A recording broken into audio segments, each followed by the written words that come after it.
بسم اللہ الرحمن الرحیم۔ السلام علیکم۔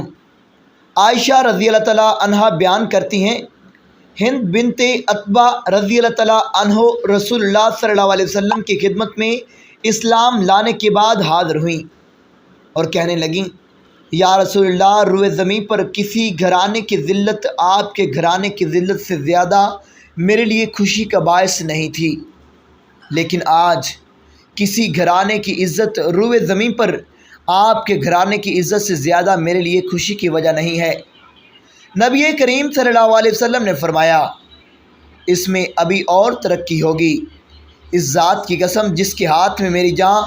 پھر ہند نے کہا، یا رسول اللہ، ابو سفیان بہت بخیل ہیں۔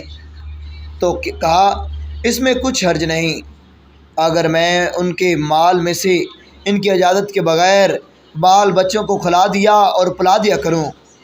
آپ صلی اللہ علیہ وسلم نے فرمایا، ہاں، لیکن میں سمجھتا ہوں کہ یہ دستور کے مطابق ہونا چاہیے۔